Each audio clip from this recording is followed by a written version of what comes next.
Now, dealing with emotions is something that is not easy. We all agree. And because of that, we need to go to the scripture as Christians to understand how we can deal with our emotions. Now, the outline of this discussion today would be we will do an introduction to emotions and the theology of emotions, that is from the scripture. What are the strengths of having emotions, their weaknesses, and how can we deal with them in a godly way? Now, I checked Oxford and other dictionaries to find out what emotions are. And emotions are strong, intuitive feelings derived from one's circumstances, relationships, experiences, or moods. That's what the dictionary says. The dictionary also gives an explanation that it is distinguished from reasoning or knowledge. What does that mean? That probably means that when you are emotional, you really do not have much reasoning and knowledge working in your mind. That is true. When we are emotional, we are not using logic or reason or the knowledge we have of truth to really understand the emotions. We just go in the flow of the emotions that we have. So these are strong feelings that we have. They are derived based on our circumstance, relationships, experiences we've had in the past, on our moods. So each person might have a different set of emotions. They may feel them differently, they may experience them differently. So it's very difficult to categorize them and put them in separate boxes because it's very complex. Emotions are complex. Also, as Christians, we often misunderstand emotions. We think that emotions are really bad or wrong. Sometimes, if you are feeling really sad about something, suppose you lost a friend or a family who was very dear to you, moved from the place you are to another city, and you're really sad and you're grieving, you're sad, you're crying, and then suddenly you think, oh, I should not be grieving, I should not be sad. Maybe did I give them God's position in my life? Did they take God's position in my life? Why am I? Sometimes even when people pass away, we say, oh, don't cry, God has a purpose in everything, be strong. I don't think that's how it works. We have emotions, and the expressions of emotions are fine. Even negative emotions like sorrow and grief, they are okay. Same thing, sometimes you're very happy. Suppose the Lord has done a great thing in our family, and we are very happy about it, or God used us to minister to somebody, and we are very happy. But then we feel guilty. Oh, am I taking the glory? Am I being proud? Am I seeking the gift more than the giver? No, you're just happy for what God did. If you look into the book of Psalms, you see that every psalm is an outflow of emotions of the various psalmists who wrote that. Sometimes grief, sometimes joy, sometimes celebration, jubilance, exuberance, sometimes real disappointment and discouragement and thirst and want and weariness. So emotions are part and parcel of our life, and there's nothing wrong with emotions. So we should not misunderstand them. Now, the theology of emotions start from God. When God made man, we learned this when we were discussing the identity of women in Christ. We are made in God's image and likeness. By image, we meant that we are the authority that God has placed on earth to have dominion over other creation, and we are also representatives of God. But when we talked about being in God's likeness, we said that we have the moral capacity and mental faculty of God. God gave us the ability to be like God to a certain extent, to be in his likeness by expressing God's attributes to this world. Now we know that the human mind has three faculties: will, emotion, and intellect. Intellect is where we reason, where we think, they're very intelligent and very intellectual. We talk about some people, right? Then we have will that helps us make decisions. And then we have emotions where we feel. So emotions facilitate our role as God's image bearers in this world. We are made in God's image and likeness. We are to be God's image bearers in the world, and emotions really help us to be God's image bearers. And as we go along, you will understand what I mean. So we have emotions because God made us that way. And it must be very good, because after every day of creation, God said, it is good, it is good, it is good. And after God made man, he said, it is very good. So emotions are very good. It is in fact a gift from God, and to be emotional is normal and natural. All emotions, including negative ones, have its right place. Now, I will be using this word negative emotion and also unhealthy emotion. They're not the same. By negative emotion, I mean the emotions like anxiety or guilt or fear or shame. Those are generally called as negative emotions. But unhealthy emotions, even positive and negative emotions, can be unhealthy. So, by negative emotions, I've quoted a verse here, Philippians 2:28. When Paul is writing to the Philippians, he says that I was so anxious about you, my dear Philippians, that I sent Epaphroditus to you so that my anxiety would be calmed down. Isn't anxiety a negative emotion? Yes, but this anxiety we are talking about here is a deep and genuine concern for the Philippian believers, and that is a good one. So, all emotions have its rightful place in our lives. Now, did we know that God has emotions? Because we have emotions because God has made us in his likeness. So, God has emotions also. Now, when we talk about God the Father, we see in Genesis 6:6, the world was flooded with sin and people indulged in all kinds of sinful practices, that God was grieved. He says that the Lord was sorry that he made man on earth and he was grieved in his heart. God feels sorrow and grief too. In Proverbs 6:16 to 19, we read about 6 things the Lord hates: a deceitful tongue, a proud heart. So these are sinful things. So God can have hatred. He hates. God loves. I don't need to tell you about the love of God. We all know very well. John 3:16, God so loved the world that he gave. 1 John 4:8, we know love because God loved us. God is love. Anger. Exodus 4:14, when Moses was giving lame excuses not to go to Egypt to rescue the people of Israel, then God, his anger was kindled against Moses. In Numbers 11, Numbers 12, and all through the wilderness journey of the Israelites, we see several instances when the Lord was angry at his people. Anger and displeasure are emotions of God. Joy. The Lord may rejoice in his works. The Lord may rejoice over his people. God feels joy. Now, as a father has compassion to his children, so the Lord shows compassion to those who fear him. Compassion. So look at this. Father God feels emotions just like, it's not just like we feel, we'll explain it, but God the Father has emotions. What about God the Son? When the Lord Jesus Christ came into this world, he was the ultimate representation of the Father. Did he feel any emotion? What about sorrow and grief? Matthew 26:38, he said to them before the crucifixion, my soul is very sorrowful, even to death. You can imagine that sorrow. Love. When the rich young man came to Jesus, Jesus looked at him and loved him. John 13:1, he loved his disciples. He loved them to the end. Jesus showed emotions, anger and displeasure. He looked around at them with anger and grieved at their hardness of heart, those who did not see the work of God. John 2:15, Jesus was angered at the temple when he saw all the merchandise and the businessmen making his father's house a den of robbers, of thieves. He was angered, and you know what he did, right? He just cleared up the temple. Anger. What about joy? When the Lord realized that the mysteries of God, of the kingdom, was revealed to the foolish of the world, he rejoiced in the Holy Spirit. He had joy. What about compassion? When the Lord saw crowds, he had compassion for them. He was moved with compassion when he saw them like sheep without shepherd. And he healed their sick. He fed them because he was compassionate to them. What about empathy and sympathy? In Hebrews 4:15, we read, we do not have a high priest who cannot sympathize with our weaknesses. That means he can sympathize because he was tempted just as we are. So this is not just sympathy, though the English translations use the word sympathy. It's more of empathy, because the Lord Jesus Christ himself went through the temptations that we go through. He can show empathy to us, not just sympathy. So this Lord Jesus Christ, the Son, also has emotion. What about the Holy Spirit? We are looking at the triune God in the theology of emotion. Grief. Do not grieve the Holy Spirit of God, by whom you were sealed for the day of redemption. We can grieve or make the Holy Spirit sorrowful by our sinful life. Ephesians 4, you know, the practical instructions to the believer on how to live a holy life. We can grieve the Spirit of God.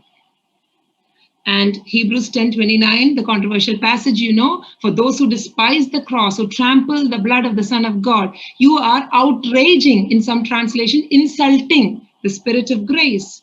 So, Holy Spirit can be insulted, can be angered. What about love? Romans 15:30. I appeal to you, brothers, by our Lord Jesus Christ and by the love of the Spirit, the love of the Holy Spirit. So, we have seen that we have emotions because God made us that way. And we also see that God the Father, God the Son, and God the Holy Spirit have emotions. Now, some truths about God's emotion in comparison to our emotion is that God's emotions are constant. There are no fluctuations in God's emotion. God does not have mood swings. He did not get up on the wrong side of the bed this morning. He has no bad days, unlike us. James 1:17, there is no shadow of turning with you. Hebrews 13:8, Jesus Christ the same yesterday, today, and forever. So we should always keep in mind when we see we have emotions and God made us like Him, we should understand that God's emotions are always constant. No matter who does what to Him, His emotions remain steady, they don't fluctuate. And they are based on His holy character. Every emotion that God has springs out from His holy character. We know that God is angry, but His anger can never be sinful. It is holy anger. Sin has to be punished. He's constantly angry at sin, God's wrath. What about God's love? It's always and every time for the ultimate well being of the other person. It is never a selfish love, it never seeks its own good. Perfect love. Hatred of evil. God hates evil every time. So, all the attributes of God line with His emotions. They are based on His character, but not so much so in our case. We don't have a holy character, we are fallen, therefore, our emotions don't spring out of holiness. And all of God's emotions are perfectly pure and sinless. God cannot sin, and none of God's emotions can ever be sinful. There cannot even be a taint of sin or corruption in God's emotion. For example, human anger. We can become angry for the right purposes, but more often than not, our angers are rooted in sin. Our love are mostly selfish. Look at divine love and divine anger, but they are always pure and sinless. So I'm just contrasting our emotions with God's. But at the end of the day, our great comfort is that God understands our emotions. He does not fluctuate like we do. Someday we feel so much love to somebody because they are good to us. And on the next day, we don't feel so much love to them because they told us something about us that we don't like, or they tried to correct us, or they gave us some instruction, so we don't like them. God is not like that. Whether we have a good day or a bad day, He loves us the same. Whether we are obedient or disobedient, He loves us the same. He hates the sin that we do every day. Whether we are in ministry or not, He still hates it. So we should understand and take great comfort in the fact that God understands our emotions, and whatever you're going through today, He understands because He has emotions. He made you with emotions, and today He understands your emotions. There are many times people around us don't understand. Even our husbands may not understand. Sometimes our husbands think, that's such a small thing. What is there to cry about it? Why are you crying? It's such a small thing. They don't understand because they are more logical, though they also have emotions. They may not express it as much as we do. They have emotions, but they are not as expressive as women. So sometimes they don't understand it either. But God understands our emotions. Now let's go to the strengths of emotions. We all have beautiful personalities because we have emotions. Can you imagine a world where everyone is like a stone, like statues? Yes, you go to these museums, right? In London, we have the famous wax museum where life-size, very, very excellent wax statues are there of all people, all great people that you know. So when you go there, you look at them and you're like, okay, Sachin Tendulkar or Prince Charles or Harry or Kate or whoever, they are all very real, but they don't have any emotion. Can you think of a world like that where people have no emotions and all are like stones? They don't express to each other or connect? It's going to be really a sad world. Now, we have beautiful personalities because we have emotions. So, emotions really make who we are, and that is a strength of emotions. Also, we can demonstrate God's attributes to this fallen world because we have emotions. When your neighbor is in pain, in need, He's struggling, you go and lend him a helping hand. It doesn't matter whether he helped you in the past, it doesn't matter whether she spoke good or ill of you. Nevertheless, you go, you help, you show that you care, you love, you cook some curry and send. You show and express your emotion to them, and thereby they know, oh, this sister is probably serving a God who's special. So emotions give us an opportunity to demonstrate to this world who God is, what God's attributes are. We show grace, we don't quarrel, we show mercy, we show forgiveness, we love, we care, we show compassion. And it is because we are able to express these emotions that the world would know who our God is to some extent, right?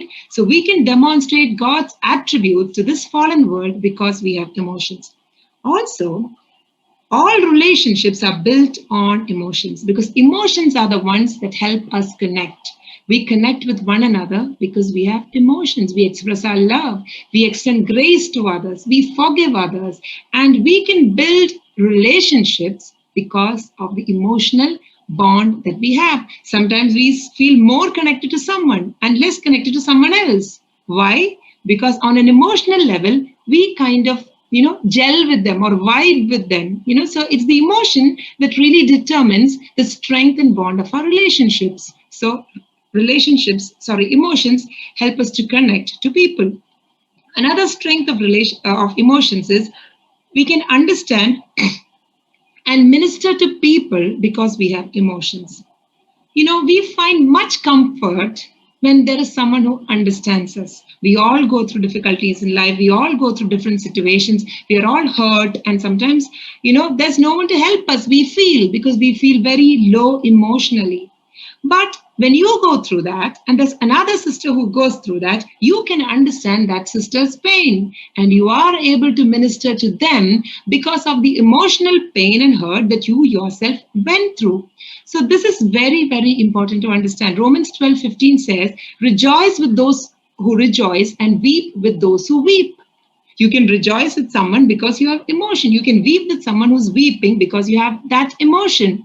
So even earlier this day, I could share something with a sister because I knew that sister could understand what I tell her because I know she's been through the same situation. So that is how we can minister to people through our emotions. Also, another great factor and strength of emotions is that emotions turn us to God. Because to get saved, we need to repent and sorrow over our sins. How is that possible? If we are not emotional, if we have no emotions, how can we sorrow over our sin when we do something wrong? We won't feel sorry because we don't have any emotion. But because we have emotions, we can be sorry. See, guilt is not a good thing, but guilt can lead us to God. If it does, even that negative emotion is good. So we can repent. We can sorrow over our sins and cling on to God because of emotions. And also, as a believer, the command to you is to love the Lord with all your heart, soul, and might. To love is an emotion again. So, our relationship with God is also to some extent intertwined with the emotions we have. Another thing that emotions can help us is the emotional pain and hurt that we undergo, that we go through, can be tools that make us more like Christ. Christ is the one who was misunderstood the most. Christ is the one who was rejected the most. When the Lord was on his earth, his own family rejected him. His brothers thought he was crazy, right? They didn't believe him at first. People misunderstood him and ultimately crucified him. But we read in the scripture in 1 Peter 2 in Isaiah 53, he was taken to the slaughter like a lamb to the slaughter, and he opened not his mouth. He was reviled, but he did not revile against. Why? Because though he was provoked and angered and reviled, he did not react emotionally. Sometimes when we go through different circumstances of our life, we are pained and we are hurt. We just remain silent and we endure it.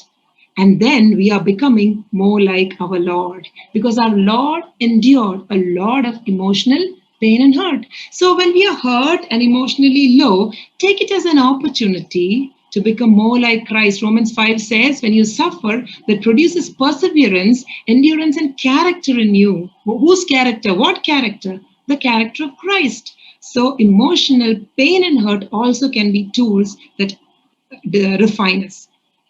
Also, emotions communicate something very important. They communicate our value and motivation. That's very important. Some things make us very sad. Those are the things that we value. A simple example, in church, one family decides to move to another city and you're extremely saddened and grieved and you cry over it. The next month, another family moves, but you don't feel really that much sadness. Why? Because you were connected more to the first family. You value them more.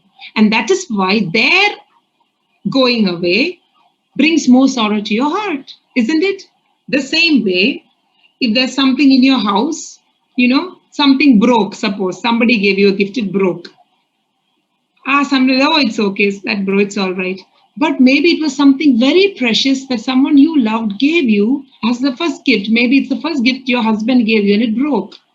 That's really sad for you, right? You'll be very upset. Why? Because emotions communicate the value you give to people, to things, to relationships, to situations, to experiences. Some things are very dear to you. In the same way, joy. If I tell my children that tonight we have chicken roast for dinner, from morning they'll be jumping around. They'll be very excited. They'll be coming to the kitchen, popping in to see if there's any smell. Is the oven working? Why? That has motivated them because chicken roast is very valuable to them. I hope I'm communicating the essence of it. So, our emotions can communicate to us what we value and what motivates us. So, that's a strength. If you don't know what you value, just take a check of your emotions. Also, we can and we should express our emotions in the right place, at the right time, and in the right manner. This is very important. We are not called to suppress all our emotions and become like time bombs, just waiting to explode. But there is a way to express our emotions, the right place, the right time, the right manner. Manner means even the tone and the way that you express it is very important. Psalm 42 is one of my favorite Psalms, where the psalmist is really yearning for God and he's thirsting for God. He's crying out to God, oh Lord, how long? I'm weary, I'm desperate. He's just crying out in his raw emotional state. And that's totally acceptable. It is acceptable. It is in the scripture and it brings glory to God. So these are some of the strengths of emotions. If you ponder, you can find many more. This is just a sample list. Now we'll go to the weaknesses of emotions. The problem is we often do not exercise our emotions rightly. When God gave us the capacity to be emotional, He wanted all our emotions to be expressed in the right way. But more often than not, we do not express them in the right way. Just take the example of love. The love that God wants us to show to our brethren is agape love, the love that seeks the ultimate well-being of the other person. But sometimes, suppose one of our dear friends or sisters in the church, we know that they're living in sin, we know that something is going on, and you have to confront them about it. But true love would confront and speak the truth, because in the long run, that is going to cause problem for her, for the church. But then you choose not to. You know why?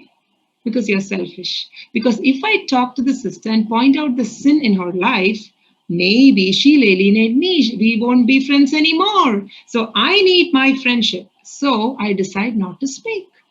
And that is wrong, isn't it? So often we are selfish and we express our emotions in the wrong way.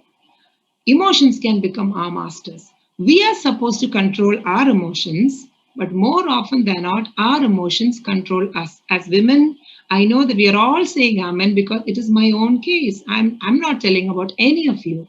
Some of my emotions control me so much that, it is hard to look from an outside perspective and evaluate my emotions because they have become my masters. This is another weakness. Unknowingly, we become slaves to our emotions. Emotions can be very imbalanced. I want to spend a couple of minutes here because I put too many things there. What I mean by imbalanced, one is everything or nothing. Some of us think emotions are everything. There's intense focus and importance and significance given to our emotions. Oh, I feel this way. I know I should do this way. This is my feeling. So everything is feeling based. Everything is emotion based. Intense focus on emotions. But there's another group of people, emotions are nothing. Oh, suck it up. It's all right. Don't bother. Why are you so emotional about it? Just get over it. Just move on. That's not good either. Imbalance. Sometimes it's too fast, sometimes it's too slow. When something happens in a particular situation, some of us react too fast, like, just an explosion.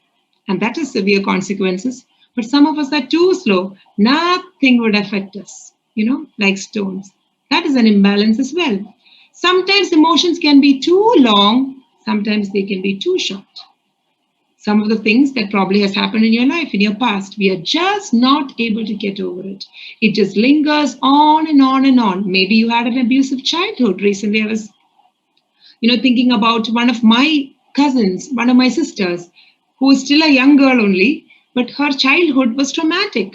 And then she was telling me, oh, all the time. But then your emotions from your childhood is still staying with you. You're 20 now or you're 25. You're still in that. It's too long. And that's preventing you from going forward in your life. Some emotions stay with us too long, and that's an imbalance.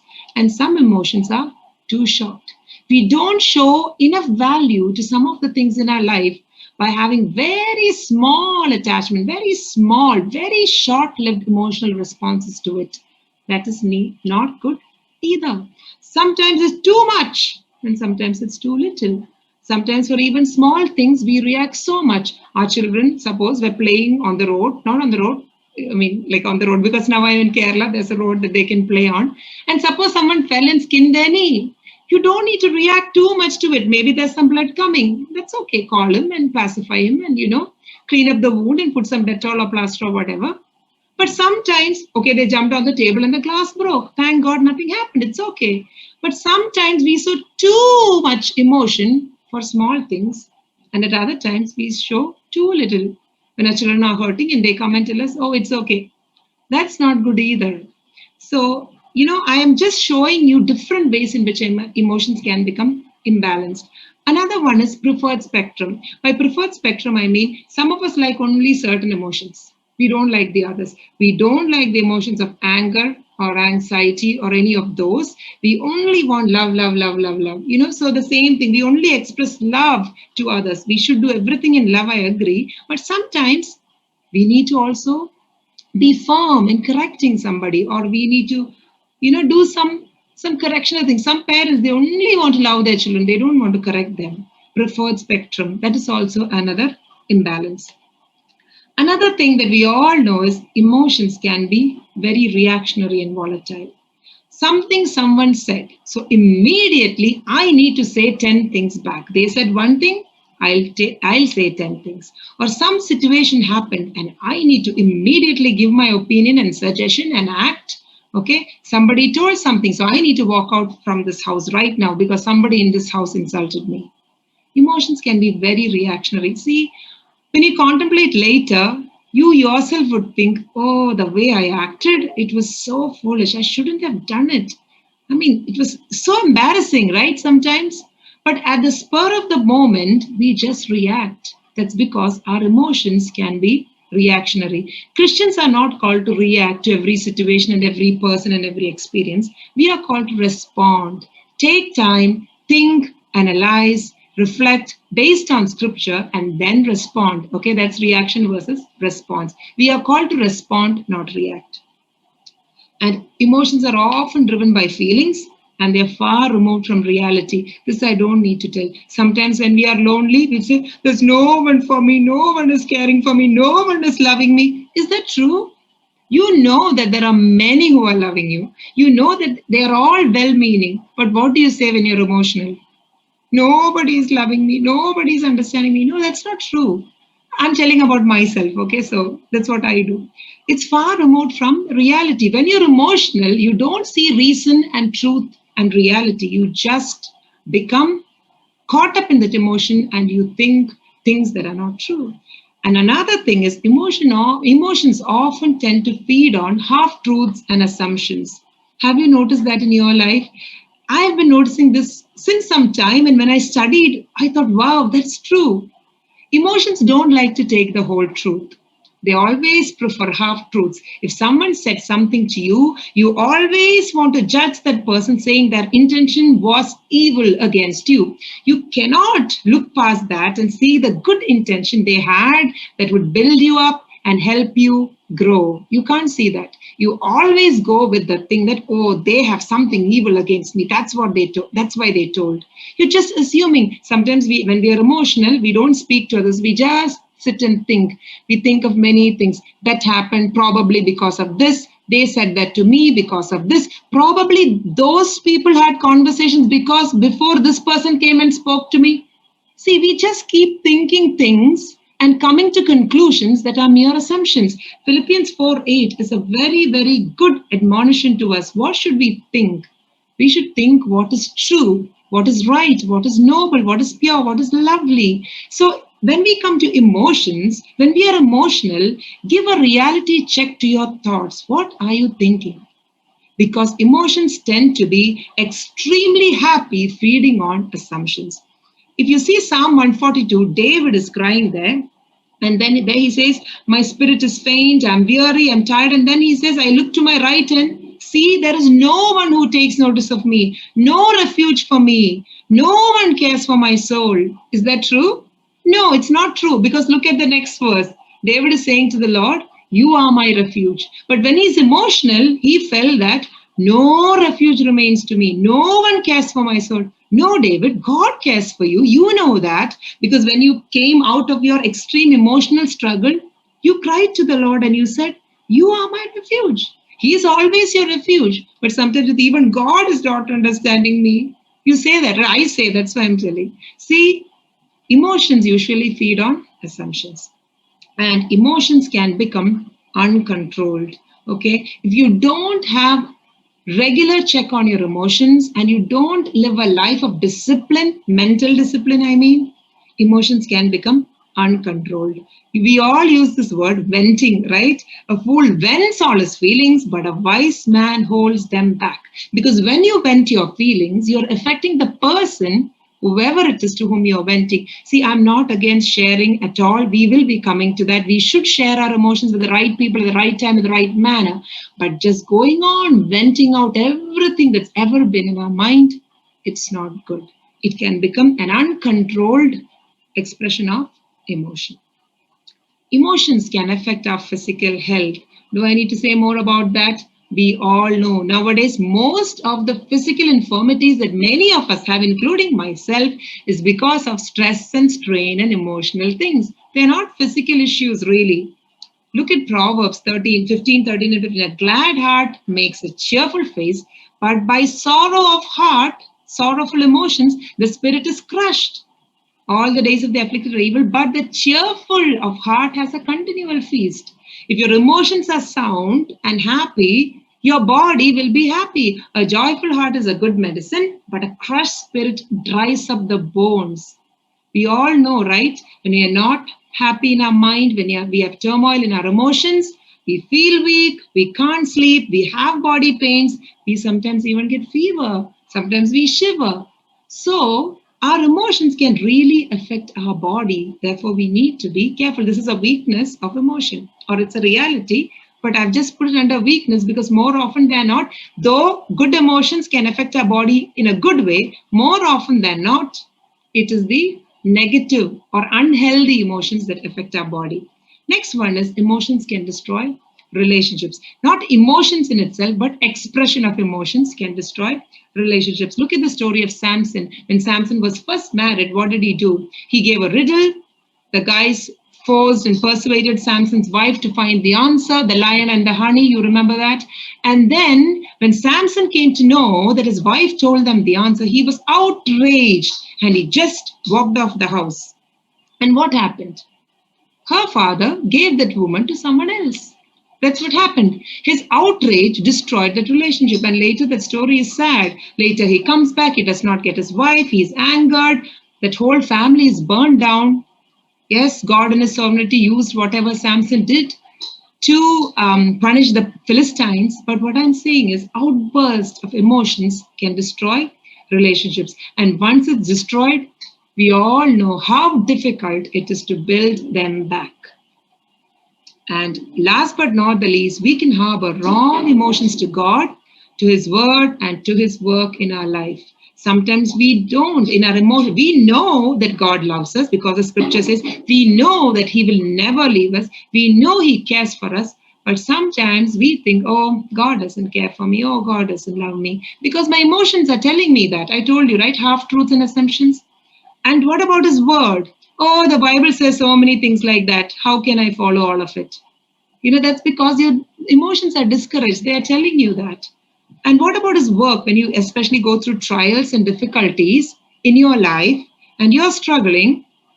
What is God doing this to me? Why is God doing this to me? You don't think about your contribution to that situation of what you're going through, but why is God doing this in my life? You're very emotional and all the blame is on God.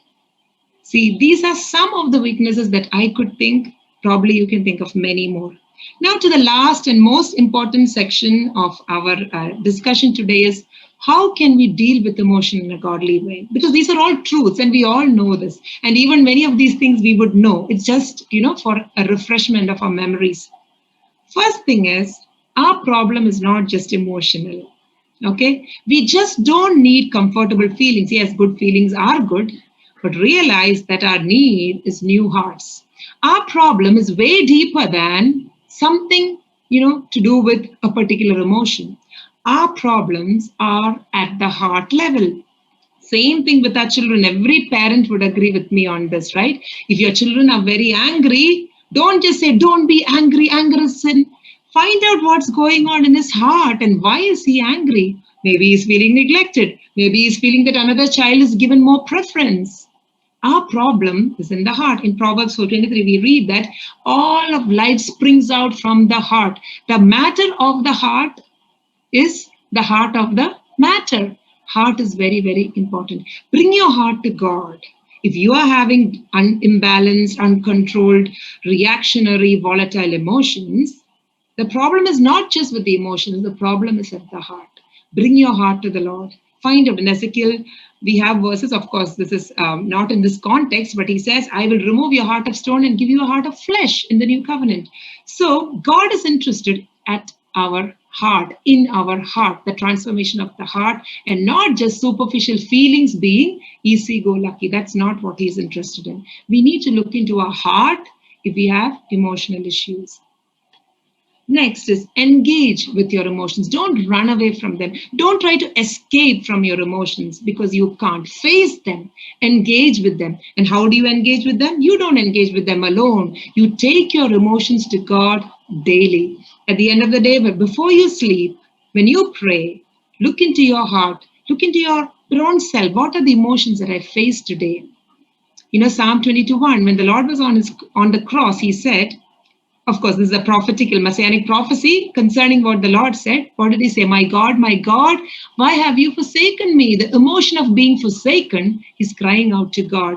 Okay, Psalm 42, we already mentioned, is full of emotional calling out to God. 62:8 Psalm, it says, I pour out all that is in my heart to God. Just pour out your emotions before God. Job, when he was afflicted, he cried out to God. He poured out his heart. Elijah, he said, it's better that I die. Take my life, God.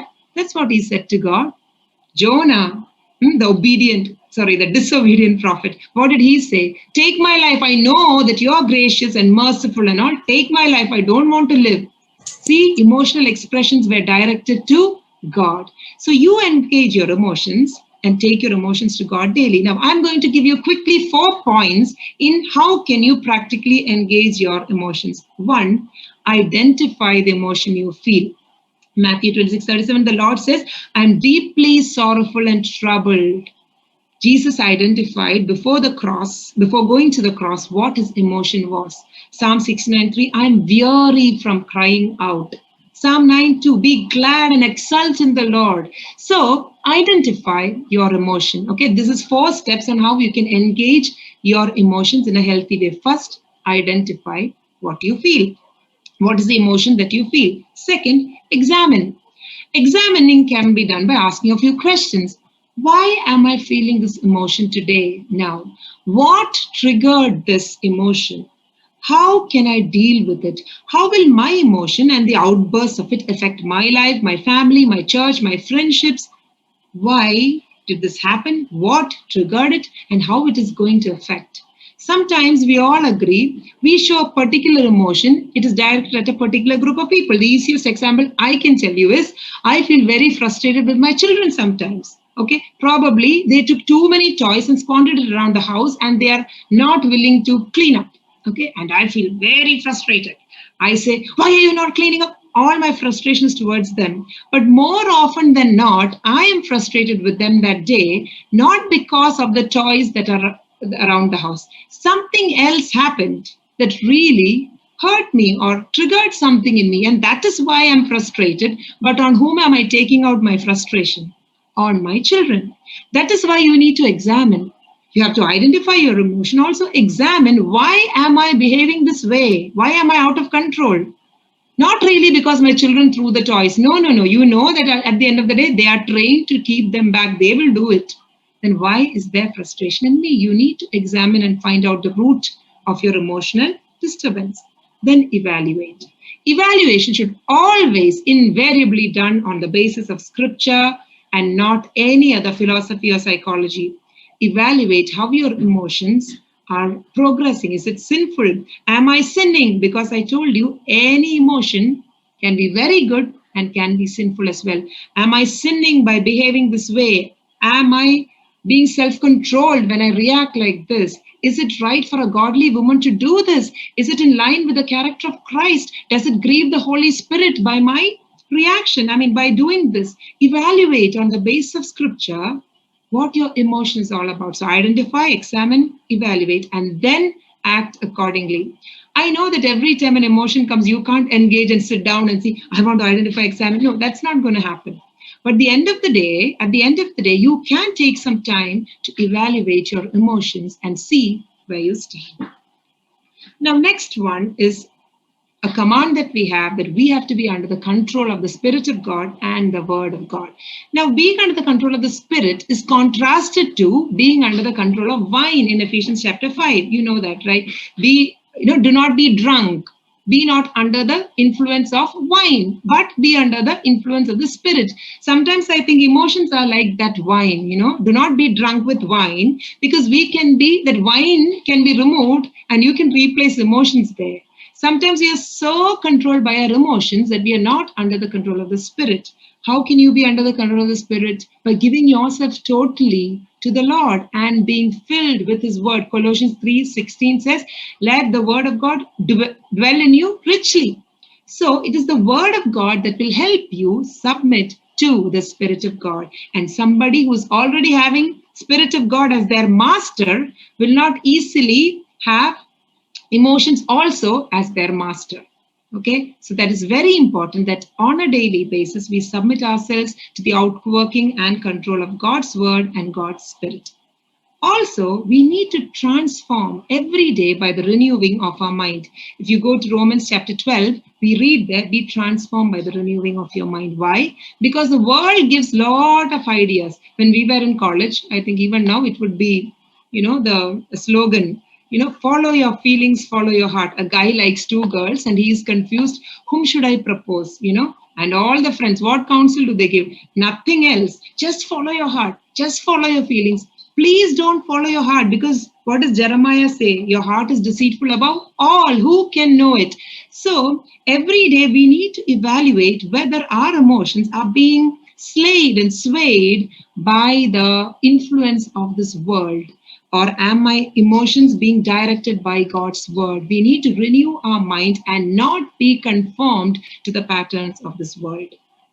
Also, exercise self-control, sobriety or sober-mindedness, gentleness, and quiet-spiritedness. These are all verses that we are familiar with. A fruit of the Spirit is self-control, being sober-minded, being balanced, being steady, being gentle, especially to women in 1 Peter 3 and 4. Be gentle and quiet, having a quiet spirit, okay, a gentle spirit. This is very important for us. We cannot be time bombs all the time waiting to go off. Any small trigger is enough. We explode. That's not how we live. Okay, that's not how a child of God should live also. We have to bring ourselves under the control of God and God's word, and also exercise discipline in our life, being self-controlled, being gentle. Sometimes your urge is to react, but you control yourself. Your urge is to be loud, but you choose to be gentle. Okay, that is how we tame our emotions in a godly way. Because of want of time, I'm just rushing through. Now, take time outs when you're disturbed. You are not required to talk all the time or respond all the time. When you're really in an emotionally disturbed state, don't involve in decision making or giving comments and opinions, because those will not help you nor others. Take time out. Sometimes when my children play and one is angry at the other and is about to hit, suppose, I will call that guy out and say, count backwards from 100. So then 100, 99, 98, 97. It's not easy to count backwards, especially for small children. So by the time he counts till 80, 70, that anger is gone and he's steady, he's stable, he forgot what happened and everything. So what I'm saying is just a practical way. Do not respond in your emotional state. Take a time out, cool down, pacify yourself before you have a clear mind to think and to act. Beware of fake emotions. That's another thing I want to tell in dealing with emotions in a godly way. Say no to them. What are fake emotions? You're feeling something inside, but you show something else outside. You really don't like this family. But when you see them in your heart, you're saying, I can't stand you. But what do you say? Oh, where were you? I missed you. Don't do that, because we live under the audience of one, right? We have only one audience, and that audience is God. And it doesn't matter what you show outside, the emotion inside is already known to Him. So He gives value to that. So let us not fake emotions. When we are sad inside, let us express sorrow outside. When we are joyful, joy. Let us not have a double face, one inside and something else outside, especially in relationships, because we want to please everybody. We do this all the time, and that is not acceptable to God. When you do this, you are in fact sinning, because God already knows what is in your heart. Your heart and what is outside should be the same, even in the realm of emotions.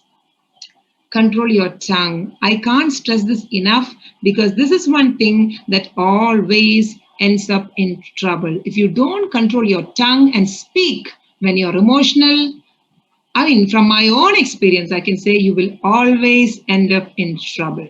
Now, when the Bible was written, the primary communication was talking, but now it's not.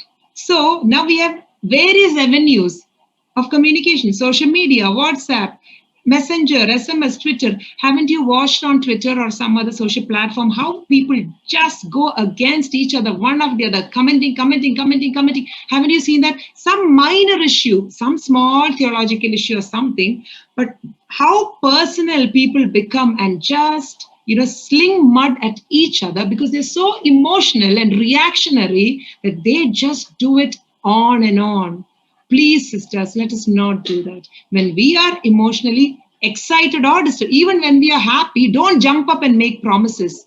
Remember Jephthah. He said, oh God, if you give me victory, you're going to give me victory, I'll give you whatever comes out of my house. And he had to give his only daughter. So whenever you are in a hyper emotional state, make sure that you do not communicate. Okay, two verses are was very helpful to me. One, I will guard my ways that I may not sin with my tongue. I will guard my mouth with a muzzle so long as the wicked are in my presence. Okay, I will not sin with my tongue. I will guard my mouth with a muzzle as long as the wicked are in my presence. So the wicked is the trigger here. There is some trigger. Something is going to poke you to speak, but don't speak, okay? Someone is going to say something to make you triggered to speak, but don't do that. That's what the verse says. Psalm 73 is a beautiful psalm where the psalmists are tired and sick of seeing the wicked prosper. He's thinking, you can read in these verses, these are the wicked, they're always at ease, they increase in riches. All in vain I have kept my heart clean and washed my hands in innocence, for all day long I have been stricken and rebuked every morning. So I have been righteous, but I am suffering. Look at the wicked, he's prospering. But then see what the psalmist says. If I had said, I will speak thus, I would have betrayed the generation of your children. The psalmist felt all this in his mind. It's natural to think that way, to be discouraged seeing the wicked prosper. But if he had spoken it out, that would have affected other people. I would have betrayed the generation of your people. So the psalmist says, all the thoughts in your head, you don't need to speak. You can control your thoughts, especially when you're emotionally excited. Do not communicate. And be careful about your non-verbal communication. Okay, the way you close that door, rather bang that door, be careful. Okay, maybe morning to afternoon you've been working, and then you thought you can sit for 2 minutes. You came to the room, your husband is working from home, and he says, hey, can you give me a coffee? Whole day you've been working, you didn't even drink water probably, and then you want coffee. But you won't say no. You'll go banging the door, you'll bring coffee, your cup, you'll keep it on the table. Non-verbal communication also expresses our emotional state. Be very careful in your non-verbal expression of emotions also. Sometimes the tone of your voice, sometimes the choice of your words. Okay, be careful. Feed on knowledge and truth. Do not work your emotions up. Very, very important. Always think of what is true. Again, Psalm 142, we already saw. In his emotional state, David could only think that no one is seeing me and no one is caring for me. Similarly, Philippians 4:8, we already saw. Think what is true, noble, right, praiseworthy, excellent. Those are the things we need to think. So feed your mind always with the truth, the matter of the facts, okay, with knowledge, even about people. Let us think realistically about people. Don't think that, oh, all their thoughts towards me are evil. No. Maybe your mother-in-law, your father-in-law. No, they're not always brooding and planning evil against you. That's your misunderstanding. They have good feelings, they have goodwill to you. It may be some members in your church. Don't think always that all that they say are with evil and wicked intention. No, that's not true. You need to feed yourself with the truth and the knowledge of truth. And do not work up your emotions all the time by thinking negatively about everything. If somebody gave you a suggestion, they would have prayed about it and given that suggestion to you out of their goodwill because they desire good for you, not because they want to tear you down. So we need to always think of what is true and base our reactions on the knowledge we have, not on the feeling we have. Because sometimes, in some churches, they're very feeling based. Hey, how do you feel this morning? I feel wretched and rotten this morning. But what do you know this morning? I know that even when I'm wretched and I feel rotten, God still loves me. That's what I know. Because if I live my life on the basis of what I feel, I will never worship God because I always feel bad, right? But think of what you know. Look away from yourself and look at that cross. You know the truth of the gospel, and that should stir you on. So it is very important that our emotions take feeding from truth and knowledge and starve unhealthy emotions. We need to say no to some kind of birds that speak all the time, chirp, chirp, chirp in our mind. Few examples I'll give you. I am my emotions. Sometimes we think, I am a sum total of my emotions. If I feel good, I'm good. If I feel bad, I'm bad. If I feel happy, I'm happy. If I feel guilty, I'm guilty. No, that is not true. You are not your emotions. I'm not my emotions. I'm much more than that. Emotion is just one small faculty of my mind, and as I told you, mostly fed by assumptions. So I need to have reality checks when I feel I am my emotions. Starve this unhealthy thinking that I am my emotions. Another unhealthy thinking is, I need to act right now. That is something that we always think, right? As women, we are very, very active. We need to act right. I need to sort out this problem right now. Or did they say that about my children? I need to confront them right now. No, you don't need to. Psalm 103 verse 8, what does it say? The Lord is merciful and gracious, slow to anger and abounding in steadfast love. So God is slow sometimes, and we need to slow down also. Psalm 46:10 says, "Be still and know that I am God." You don't need to be active and hyper all the time. Be still. Be still in the presence of God. Let Him give you an idea of reality, knowledge, and truth. You don't need to act right away all the time. Next, oh, I shouldn't be feeling this. Sometimes when we are emotional, we are discouraged, we are hurt, we are crying, sometimes in self pity. There is teaching that you should not feel this way. Sometimes some people teach, oh, feeling guilty is wrong. Yes, being in the pit of guilt is wrong. But sometimes we feel guilty, we feel a little bit of pity, we feel unfair, we feel discouraged. And don't immediately, oh, I should not be feeling this at all. I may be a big, am I even saved? If I'm saved, then why am I feeling discouraged? See, having low emotions has nothing to do really with whether you're saved or not, or it is not a direct reflection on your faith even. It is natural and normal to feel that way sometimes. So these are just a few. You can think of many more. You have to starve your unhealthy emotions. Another very important thing, sisters, encourage accountability and vulnerability within the body of Christ. And Pradipha, we have discussed about this many times. We have to be accountable to someone and be vulnerable and open to someone in the church. I'm not asking you to go around from house to house and tell all your problems and emotional struggles. That's not what I mean. But you can find one sister in your church, same sex always, with whom you can open up and share and get comforted, who would not judge you and who would understand you and help you go along, much further in your Christian journey. I do that. I am open to some sisters in my congregation, and I share with them. Even today, I shared something with one sister that I was struggling emotionally before teaching on emotions. So, we can do that. They will pray for you, they will help you, they will understand you. And see, Galatians 6:2 says, bear one another's burden and so fulfill the law of Christ. So, this is very important too. Another very important point is know your physiology. This is very important for us women. You know why? We have emotional disturbances, high and lows, based upon how our physical body works. Okay? We can have hormonal changes, and because of those changes, our emotions can get affected. We can have PMS, premenstrual syndrome. I struggle with that, so I know. So during those times when you have these problems, you know that you will be vulnerable and volatile and reactionary. So if you know that, based on that, you can take extra caution so that you don't mishandle your emotions.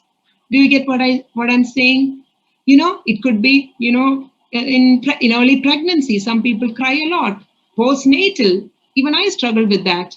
Sometimes we are very depressed. Sometimes, in menopause, women struggle. So, depending on the physiological changes and hormonal changes that we have in our body, our emotions can vary. Now, the best thing to do is to study about it, understand, have a basic understanding. No need to go into the details and all. Have a basic understanding, because that knowledge will help you to navigate through your emotions in a better way. Because one day, something that triggers you so much, on another day, doesn't cause you any emotion, right? Haven't you felt that? The same disobedience that your child did on one day that made you so emotional and angry and frustrated did not trigger any emotion on another day. Do you know why? I mean, I'm not saying this is the only reason why, but in my life, I found that during some particular days, I tend to be more emotional and reactionary, even to your children or to your husband or to your in-laws or to whoever you are in touch with. So in those days, take extra caution to know what you're going through, and then you can be very cautious so that you handle your emotions and do not sin during those times. The Lord will give you grace. And finally, we can relax in the presence, power, and promises of God. This is something that I say often in almost every time I teach, because we know that the Lord is with us, and there is no greater assurance we need than that. And we also know that God gives His power to us. His power is available only if we ask. Sit in His presence through His word. He is there to help us. His grace is sufficient. And all His promises are yes and amen. And God has given us His wonderful promises that will help us to live a godly life. So these are some things that I could think about how to deal with emotions in a godly way. Now, some questions, because of lack of time, I'm not going to go through this. I leave this PPT with you. There are some questions that I prepared that you can ponder over. So maybe you can go through this PPT again. I'm sorry, I went at very high speed. You can look at these questions and think about your emotions. These are some questions that I thought while preparing. I was reading a book also, so some of the questions I got from that book. So you can look into these questions and evaluate and analyze your own emotional life and find great comfort and solace in God. And if you want to read more on emotions, especially engaging difficult emotions like fear, anger, guilt, shame, grief, there is a book that I would recommend, Untangling Emotions by Alasdair Groves and Winston Smith. So, having said that, let us trust in the Lord to have a healthy emotional life and not sin in our emotional life. May the Lord help us. What Shireen has spoken has answered all our questions, all our doubts very extensively. But still, there are a couple here. So, the first one is certain situations like illnesses and death can bring about strong emotions such as despair and grief, even in casual people. How can we help or counsel others biblically to deal with strong emotions? Yes, that is very true, especially the face of death or sudden illnesses in a family, sudden deaths. We can have very, very strong emotional responses, and that's very natural. So, first of all, we should accept the fact that this is a natural response of our body to the situation. See, we lost someone whom we dearly loved, and the future looks uncertain. So, that emotion is totally valid and it should be there. If there's no emotion, we should be concerned. Now, initially, when somebody is going through that,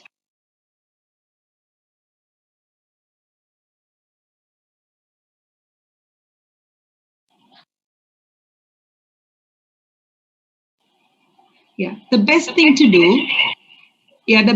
do initially is not to give any counsel, okay?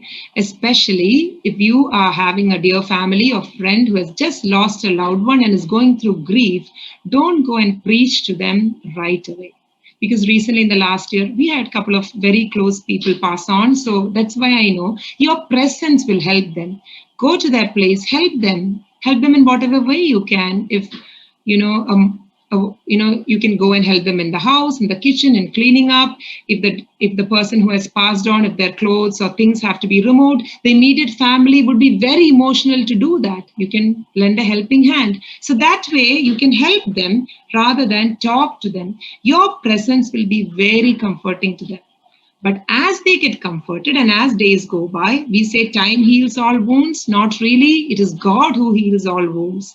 So later, you can talk to them, especially if they're believers, about the hope we have in Christ and encourage them and show from the scripture how the scripture deals with sorrow. See, when David's son, the baby who was born with Bathsheba, the first son, when he was sick, he did not eat, drink, he cried and cried, right? Remember that episode when God was punishing him for his sin. So you can show to them that grief is okay, it's normal, but then there is a point where you can show them the scripture, give them hope, encourage them that God still is in control. See, also it also depends upon their understanding of God and the scripture. When you share, you can't just download your understanding. They should already have a level of understanding on which you can build. If they are not believers, definitely you can share the gospel with them, because that is the ultimate place of comfort. Thanks, Shireen. There's another question. Okay. Emotions often determine our actions, or at least they influence it. What Exactly. about intuition? Is it influenced by emotion, or is it something separate? Is it a skill, or how? Emotions and intuitions are very closely linked. In the first slide, I think I put the word intuitive feelings. So emotions are basically intuitive or intuition. Okay, I feel this way, or I think this is what's happening. See, some people might be good with intuitions. I'm not dismissing all intuitions, But more often than not, intuitions can have the same problem of emotions, that they can be right, they can be completely wrong. Because in intuitions, again, you're going based on your assumption or your experience. Suppose somebody did something and your intuition is they are going to do this. Okay? And you told somebody, I can bet that this is what is going to happen, because your experience with that particular person in the past has biased you in some way, so that now you know that, okay, a similar situation is happening again, this is going to be the outcome. So that is based on your small experience in the past. You have made an assumption and then a conclusion. It can be right, it can be wrong. And I wouldn't encourage intuition, because the very word intuition is little remote from reality and truth. And we should not judge people based on what we think is happening. Okay. Recently, also, somebody said something, or basically, somebody, I wanted to get in touch with someone, and one person did not give me their number. Then I immediately thought, this happened some time back, I thought, why is she not giving me the number? So maybe my intuition tells me that something is going on. Maybe there is some relationship problem between them two. And if I get connected to this person, then I'll come to know about it. But later I came to know it was absolutely not that. So that's why I'm saying sometimes our intuitions can be really wrong. So we have to be very careful. And as the person who wrote the question said, yes, many of our behaviors and actions are controlled by emotions. And that's why we have to be very careful that emotions don't control us. We have to really, really sit down in the presence of God and make sure that we are self-controlled and our emotions don't control us. There's another question. Nowadays, there are a lot of tests where personalities are, recorded, and you Right. can make out what is high and low. So some Yes, yes. personalities are more emotional than others. Yes. Can they say that they can't help it and can't control their emotions? Absolutely not. I agree to the question. Yes, some personalities are more emotional than others. I don't disagree at all. I'm a very emotional person. That's why, some people are very emotional. Some people become happy too quickly. Some people become disappointed too quickly. So that is true. Personality to personality, our emotional levels differ. But if you as a Christian say that I can't help it, you're not basically saying I can't help it. You're actually saying God can't help me, right? Isn't that what you're saying? Because if you believe in a sovereign God who created the universe, do you think that he can't help you with your emotion? Wow, that is something, right? We are very tiny, and we are not even a dot before God. And he gave you emotions, and he has given you his spirit. He abides in you if you're a believer. His word of God is with you. His grace and his power and his presence is available. It is just a lame excuse to justify your emotional outbursts. You can definitely control your emotions with the help of God. But I agree and accept that some people find it more difficult based on their personalities to manage their emotions. Yes, and some people become discouraged too quickly, and it takes much longer for them to come out of their discouragements. I agree to that. That's true. But with the help of the Lord, it is possible. It's not, I can't help it. Maybe you can't help it, but God can help you. That's the encouragement I want to give. As I don't have child, I'm 6 years married, and if anyone asks me when am I going to be a mom, it's made me irritate. And the same thing I do with my husband, which sister gave me an example for her kids.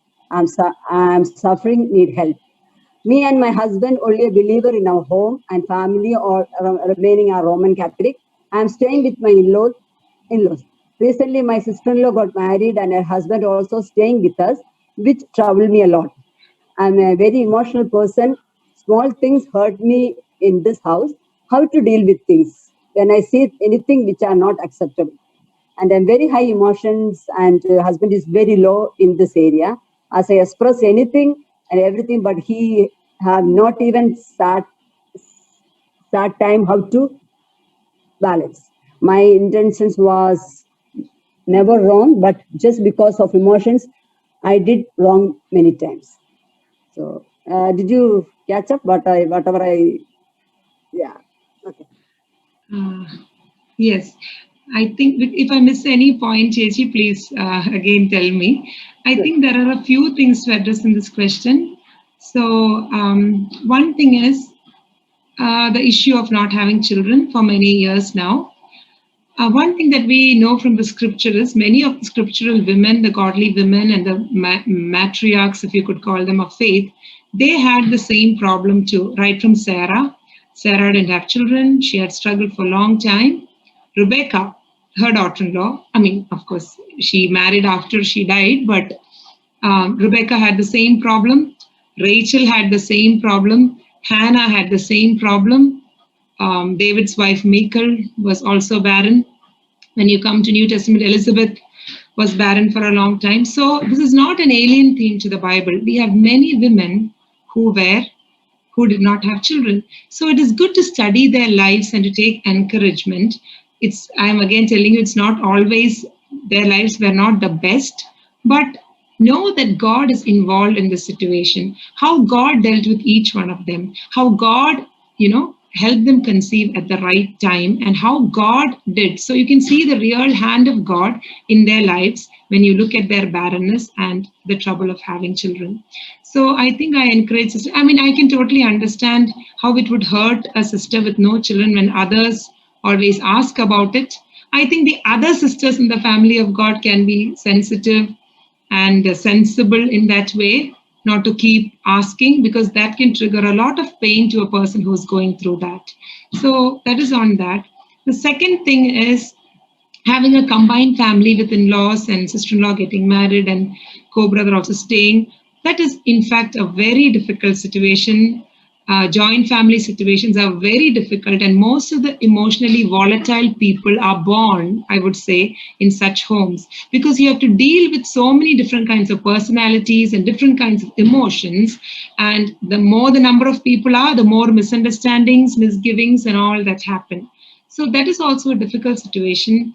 Sister, I encourage you, whoever has asked us, to really take this matter to the Lord, because it is the Lord alone who can really help you. I wish and desire if you and your husband could move out of the home and stay, but I do not know your personal family situation. So I would really encourage you to take it to the Lord and pray and commit it to Him, and to see how the Lord will work in your situation, just like the Lord worked for Sarah and Rebecca and Rachel and Hannah and Elizabeth. So you can trust in the God of all these women and trust in the Lord to work in your situation. And I think one part of the question also said, my intentions were always right, but my emotions caused issues. I totally understand that, because in most of our cases, that is what happens. Our intentions are pure. We are all well-meaning, but because of our emotional levels, we sometimes, unknowingly, it's really unknowingly, create issues. So that is one thing that I stressed in today's discussion also, that we have to be very careful that our emotions don't control us, because sometimes we speak some things that we don't mean at all, right? We don't mean at all. In a proper sense, if you're in a proper mental health or in a proper emotional way, you will never say those words. But when you're emotional, you say those words, and you can never take those words back. You know you didn't mean them, you just spoke them because you were emotional. But what is the effect that it caused? Some relationships were disturbed, your children were hurt, or your husband was hurt, and then it is very difficult to take it back because you spoke them. That is why I specifically showed from Psalm 73 and 39 that do not communicate when you're emotional, because that is not who you are and that is not what you mean. It just happens that you say them when you're emotional. I think another problem in this question is the difference of emotional level between the husband and the wife. Let me encourage you, sister, you're not alone. Most of the women have husbands who are not as emotional as they are, because they are more logical. They are not emotional as women are. We are more emotional. Okay, emotion is a gift, so it's a good thing, but it can be misused also. Most women in this meeting also, I think, would agree that their husbands don't totally understand their emotions. Some would understand more, some would understand less. So you're not alone in that problem. But there is one greater husband, I would say, who will definitely understand your emotion. That is God, right? So when your husband don't understand you, be confident that God will understand you. Take it to Him. Pour out your heart before the Lord. Cry out to Him. Whatever your emotion is, He understands, because He has emotions. He gave us emotions, and He has gone through the same path he was tempted in every way except sin, so he can sympathize and empathize with you. So be confident and take it to the Lord. The Lord will help you. Another thing is, if you're part of a healthy church, find a sister slightly senior or someone with more spiritual maturity who is leading a godly life. You can confide and take suggestions from time to time from that sister, and you can also build your spiritual life. So these would be my small, I don't know, as I already told you, I'm not at all an expert in this topic, so I have no expertise, but this is the minimal input that I can give. Yeah, may I add some more things in that? Please, Chechi, please. So in the life of Hannah, even the husband could not understand her, and he said, am I not sufficient for you? And even the priest Eli also did not understand. He asked, are you drunk? But God answered her prayer. The God who answers us, nobody else understands. I mean, there are people who understand, but I mean is that God understands the best. Yes, Chechi, that's a wonderful point. Yeah.